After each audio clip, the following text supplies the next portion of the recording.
2 நிமிஷத்தில் இன்ஸ்டண்ட்டாக ஒரு சட்னி செய்யலாமா? இட்லி, தோசை, சப்பாத்திக்கு சூப்பராக இருக்கும். கண்டிப்பாக செஞ்சு பார்த்துட்டு மறக்காம உங்கள் ஃபீட்பேக் எனக்கு ஷேர் பண்ணுங்கள். ஒரு மிக்ஸி ஜார் எடுத்துக்கலாம். இதில் சின்ன வெங்காயம், பூண்டு, மிளகாய் தூள் சேர்த்துட்டு கொஞ்சமாக புளி சேர்த்துக்கோங்க. இதில் இப்போ பொடிச்ச வெல்லம், உப்பு சேர்த்துட்டு கொரப்பாக அரைச்சிக்கோங்க. இல்லை ஸ்மூத்தாக கூட அரைச்சிக்கலாம். இப்போ நல்லெண்ணெய் இல்லை தேங்காய் எண்ணெயை நல்லா சூடு பண்ணிவிட்டு இந்த சட்னியில் சேர்த்து நல்லா கலந்து விட்டுட்டிங்கன்னா 2 நிமிஷத்தில் உள்ளி சட்னி ரெடி. கண்டிப்பாக செஞ்சு பாருங்கள். இதை சின்ன வெங்காயமில் செய்கிறப்ப தான் டேஸ்ட்டு சூப்பராக இருக்கும். அடுத்த முறை வேர்க்கடலை சட்னி செய்கிறப்ப நான் சொல்கிற மாதிரி செஞ்சு பாருங்கள். டேஸ்ட்டு செம்மையாக இருக்கும். இன்னும் 2 இட்லி எக்ஸ்ட்ரா கேட்டு வாங்கி சாப்பிடுவாங்க. வேர்க்கடலை புதினா சட்னி செய்யலாமா? ஒரு பேனில் 1 டீஸ்பூன் எண்ணெய் சேர்த்துட்டு 2 பச்சை மிளகாய், 2 காஞ்ச மிளகாய், கொஞ்சமாக புளி, 1/4 கப் தேங்காய், 2 கை நிறைய புதினா சேர்த்துட்டு 2 நிமிஷம் வதக்கிக்கலாம். மிக்ஸி ஜாரில் மாற்றிட்டு இதில் 1/2 கப் அளவுக்கு வறுத்த வேர்க்கடலை, தேவையான அளவு உப்பு, தண்ணி சேர்த்து அரைச்சிக்கோங்க.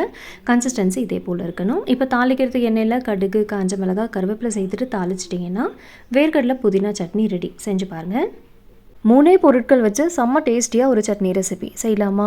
இட்லி, தோசை, ஆப்பம், இடியாப்பம் எல்லாத்துக்குமே சூப்பராக இருக்கும். அதை விட நீங்கள் சாதமில் கொஞ்சமாக நெய் சேர்த்து இந்த சட்னி சேர்த்து பிசைஞ்சு சாப்பிட்டு பாருங்கள். செம்மையாக இருக்கும். கண்டிப்பாக செஞ்சு பாருங்கள்.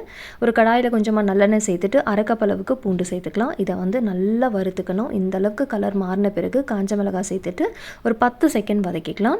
அடுத்ததாக தக்காளி, தேவையான அளவு உப்பு சேர்த்துக்கோங்க.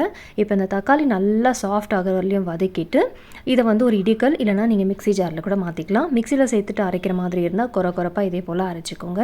அவ்வளோதாங்க, சட்னி ரெடி. இந்த மாதிரி சட்னி செஞ்சிங்கன்னா 3 இல்லை கண்டிப்பாக 5 இட்லி கேட்டு வாங்கி சாப்பிடுவாங்க. அந்தளவுக்கு ரொம்ப நல்லாயிருக்கும். செஞ்சு பாருங்கள்.